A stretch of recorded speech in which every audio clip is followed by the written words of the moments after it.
ipagpatuloy ko kung ano ang layunin ng Panginoon sa buhay ko. Kaya ako nabuhay. Kasi naniniwala siya na merong second coming. Amen. Amen. Point 2. Bathsheba, point 2 na tayo. Bathsheba, kaya ini-encourage ko sa inyo na pwede nyo panoorin. Pag napanood nito, mapapalakas kayo sa pananampalataya sa Panginoon. Bathsheba gave birth to Solomon na mababasa natin sa 2 Samuel chapter 12 verse 24 to 25. Inalil ni David si Bathsheba at sinipingan muli. Muli itong nagdalang tao at nanganak ng isang lalaki. Solomon ang pinangalan ni David sa bata. Palibhasa ay mahal ni Yahweh ang bata, sinugod niya si Propeta Nathan upang sabihin, Jedidiah, ang itawag sa bata ng ibig sabihin, mahal ni Yahweh. Kaya nga gusto kong palitan na yung pangalan ng JD, ng Jedidiah, para hindi maging boring. Go, Judea! Go, Judea! Jedidiah. Para mawala yung pagka-angas ka, tama ba? Jitimir. Sa pagkawala, okay, nabalik na tayo, tama na yan. Lahat, yung pagkawala at sakit na naramdaman ng Bathsheba ay hindi siya kinalimutan ng Panginoon. Sa lahat na nawala at sakit na naramdaman niya, may blessing na binigay ng Panginoon. David comforted her at nangyari ito after Nathan's confrontation with David, after David had repented from sin. Which means, sa panahong ito ay everything was on the right place. Asawa na ni David si Bathsheba. Ligal na sila kay Lord. This time, wala na silang kasalanan. Ang totoong blessing ay dumarating sa mga taong namumuhay sa kalinisan. Amen! Ulitin ko, ang totoong blessing ay dumarating sa mga taong namumuhay sa kalinisan. Amen! Totoo yun. Amen. Kaya magbago na tayo. Amen. Amen. The Bible is silent about kung ano ang feeling ni Bathsheba during that time. Ngunit nakaramdam tayo ng munting pag-asa dahil pinangalanan nilang Solomon ang kanilang anak na ibig sabihin ay Shalom o peace. At minahal ng Lord si Solomon sa 2 Samuel chapter 12 verse 25. Binigyan pa nga ni Lord si Solomon ng pangalan Jedidiah na ibig sabihin ay favored by the Lord. And this is wow for Bathsheba. Imagine, pinangalanan ni Lord yung anak niya, and hindi basta-basta yung name. And here, we learn na bumawi si Lord kay Bathsheba na pariwara man ang buhay sa kasalanan ni David, niredeem naman siya ni Lord. Amen! Ibig sabihin, hindi nakatingin ang Panginoon sa ating nakaraan. Amen. Pwedeng may layunin sa atin. Minsan, isipin natin, bakit ako pinagaling ng Panginoon? Nagkakasala naman ako. Ibig sabihin, mayroong gagawin ng Panginoon sa iyo. At gusto niyang magpatuloy ka sa pananampalataya mo sa Kanya. Amen. Ang tanong, anong greatest blessing na naranasan after mong mapagtagumpayan ang matinding pagsubok? Ito na naman tayo. Parang, alam nyo, nung binigay sa akin to, parang sa akin lahat to. Totoo po yun, parang sa akin lahat to. Gaya ko, dumaan sa masalimuot at matinding pagsubok, nasaktan at Uy. nagkasala. Totoo po yun. Sabi ko, hindi ako uuwi sa La Union. Pag uuwi man ako, hindi ako magsisimba sa simbahan na yun. Para hindi ko makita ang taong nakasakit sa aking damdamin. Yun ang tinatak ko sa isip.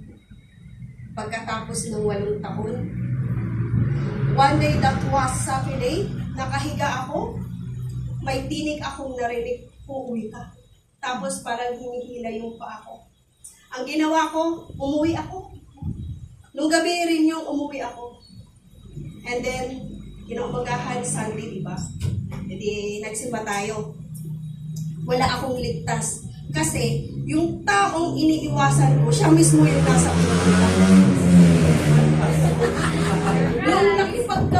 nung nakipagkamay ako sa kanya, alam niyo, biglang may nawala sa akin. Parang, hindi ko maintindihan, parang may nahubaran ako o may nawala sa akin bigla. Tapos, ang naipalit, ang saya-saya ko. Pagdating ng praise in worship, ang sabi ng Panginoon, ako ang Diyos mo, mahal kita. Maniwala at manampalataya ka. May darating akong malaking himala at pagbabago sa buhay mo. Yan ang sinabi ng Panginoon sa akin. Bigla minaramdaman akong biglang lumaki yung ulo ko at pakiramdam ko, tumangkad ako ng napakatangkad. Luha ko, hindi ko na mapigilan. Sabi ko, thank you Lord. At baon na baon ko itong pangako ng Panginoon. And until now, pinaparanas ng Panginoon yung pagpapalay niya sa akin. Nung binigay sa akin to, pag-uwi ko, ang ginawa ko, nag-fasting ako, nagbigay ako ng quiet time sa Panginoon. Unti-unting binago ng Panginoon yung pamumuhay ko. Nagliwanag. At ang pagpapalay niya ay tumataloy. Ang greatest blessing kasi, ang tinatanong sa atin, karamihan ang nasa isip natin ay material na bagay. Marami kang pera, may bahay ka, may sasakyan ka, pero ito ang pinaka-the best. Ang pagkaroon ng mas mapagpakumbabang puso, mas malapit, at mas nagtitiwala sa Panginoon. Amen. Listen. Enjoy the suffering kasi pagkatapos nun ay matinding blessing. Amen. Verse 3. Bathsheba secured her son's throne. Na mababasa natin sa 1 King chapter 1 verse 11 to 21. Kaya't sinabi ni Nathan kay Bathsheba, ina ni Solomon, hindi mo ba nabalitaan na si Adonias na anak ni Hagit ay nagahari na at hindi ito nalalaman ng ating Panginoon si Haring David? Ngayon, pakinggan mo ang aking payo upang mailigtas mo ang iyong buhay at ang buhay ng iyong anak na si Solomon. Pumunta ka sa harapan ni Haring David at sabihin mo sa kanya, aking Panginoon at Hari, hindi ba't sumumpa ka sa akin na iyong lingkod? Sa pangalan ng Panginoong iyong Diyos na si Solomon na iyong anak ang maghahari pagkatapos mo at siya ang uupo sa iyong trono? Bakit ngayon ay si Adonias ang naghahari? At habang nakikipag-usap ka pa sa hari, papasok ako upang patunayan ang iyong mga sinabi.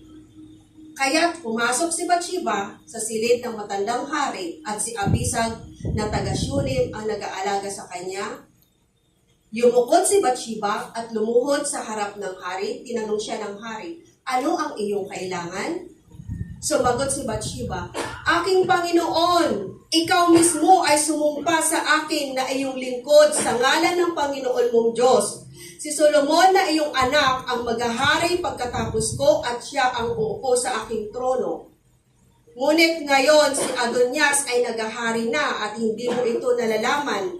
Aking Panginoon at Hari, nag-alay siya ng maraming baka, matatabang guya at mga tupa. Inanyayahan niya ang lahat ng anak ng hari, si Abiatar na pari at si Joab na pinuno ng hukbo. Ngunit si Solomon na iyong lingkod ay hindi niya inanyayahan. Aking Panginoon at Hari, ang buong Israel ay nakatingin sa iyo. Naghihintay ng iyong sasabihin kung sino ang dapat tumuto sa trono mo pagkatapos mo. Kung hindi mo ito ipapahayag kapag ikaw ay namahinga na kasama ng iyong mga ninuno, ako at ang anak kong si Solomon ay ituturing na kriminal. Yung favor talaga ni Lord ay naranasan ni Bathsheba. Kung pag-aaralan natin ang buhay ni David after nito, wala nang ibang asawa. Si David ang nabanggit maliban kay Bathsheba. sila Abigail, si Mika na anak ni Saul, at yung iba pang mga pangalang asawa niya ay hindi sila makita sa eksena. Si Bathsheba na lang na ibig sabihin sa lahat ng pangasawa ni David, si Bathsheba ang pinakamamahal niya. At hindi lang yon, kasi pinili ni Lord si Solomon na kanyang anak upang pumalili kay David na kanyang ama, na mababasa natin sa 1 Chronicles 28 to 4 to 7. So this was another great blessing for Bathsheba. So yun yung promise, pero nung malapit na mamatay si David, yung anak niyang si Adoniha o Adonias ay prenoclaim na siya yung susunod na hari, kasama nga rito si Joab na isa na general ni David. Pero nung malaman ito ni Propetang Nathan, pinuntahan niya si Bathsheba at niremind niya siya about sa sinabi ng Lord kay David pertaining kay Solomon. At muli, makikita natin rito na may gagamitin si Lord para ipaalala sa atin ang kanyang mga pangako. Here, hindi natakot si Bathsheba kasi hindi lang siya tatayo for her son, but she will standing on God's promises. Ginamit siya ng Lord to secure the throne for Solomon. And also, this was a motherly instinct given by God to protect her child. Alam naman natin na ang mga Kananayan, ibang magmahal yan eh. Tama ba? Amen. Gagawin nila ang lahat para ma-secure lang yung kaligtasan at pangangailangan ng kanilang mga anak. Tama ba? Kaya pag pinagsabihan kayo, huwag kayong magtampo. Kasi pag pinagsasabihan kayo, ibig sabihin nun, mahal kayo nung nangangaral sa inyo. Amen. Kilala niyo ba si Brother Eddie Villanueva? Di ba siya yung leader ng GIL, Jesus is Lord? Amen. Napakahalaga pala na mayroong nagpaparemind sa atin. Kasi siya, akala natin, yung mga papastor natin, matibay na sila sa pananampalataya nila. Pero hindi pala natin alam. Kasi si Brother Eddie Villanueva, namatayan siya ng asawa at anak. Tungan sila yung pagitan ng kasagsagan ng pandemic. So, parang nawalan daw siya ng Sana. tumamlay yung kanyang pananampalataya, pero merong isang membro na nagpaalala sa kanya na meron pa siyang mission at marami pa siyang gagawin. So sabi niya, repent, repent, and repent. Yun, bumalik ang kanyang pananampalataya sa Panginoon. Kaya, napakahalaga pala na may nagpaparemind sa atin. Pag nakakalimot nga tayo, sasabihin natin, bakit hindi mo ako pinaremind? Di ba, nagagalit tayo? So, napakahalaga pala na may nagpaparemind sa atin. Lalo na sa ating paglilingkod sa Panginoon. Kaya, we are blessed kung may namumusta sa atin. Huwag lang, nanindigan si Bathsheba, kahit alam niyang maraming masasagasakan. Sumunod siya sa kanyang mentor na si Nathan. At in the end, na-secure niya yung throne ni Solomon. Amen. Alam naman natin na ang nanay ay ginagawa ang lahat, di ba? Tanong, ipaglalaban mo ba ang pangako ng Diyos sa iyong buhay? Amen. Ang pangako ng Diyos ay totoo at buhay, ngunit madalas ay sinusubok tayo kung saan tayo mahina. Dito makikita kung mananatili tayo o bibitaw tayo. Standing on God's promises for us is having genuine, firm faith. Kasi hindi man natin alam kung paano ito gagawin ni Lord, pero inilalaban natin at nagtitiwala tayo na gagawin ito ni Lord sa buhay natin at His right time. Lesson: huwag nating subuan ang paninindigan sa mga pangako ng Diyos dahil tiyak na ito ay matutupad. Amen. Mga kapatid, gaya ni Bathsheba, maaaring meron tayong mga sugat mula sa nakaraan, mga kasalanang pinagsisihan, mga pangyayaring hindi natin ginusto, mga panahong napilitan, manahimik sa gitna ng sakit. Alalahanin mo, ang Diyos ay tapat. Ang kanyang plano ay mas mataas kaysa sa ating pagkakamali. Hindi niya tayo hinuhusgaan sa ating nakaraan, kundi inanyayahan tayong lumapit at magtiwala sa Kanya, kalinga at biyaya. Si Bathsheba ay hindi itinakwil ng Diyos. Sa halip, siya ay pinanumbalik, pinagpala at ginamit sa dakilang plano ng Panginoon. Amen. At sa umagang ito, ang Diyos natin ay pareho, naghihintay sa atin. Amen. Kaya kung ikaw ay may dalang bigat, pero naghahangad ng bagong simula, ang altar ay bukas para sa iyo.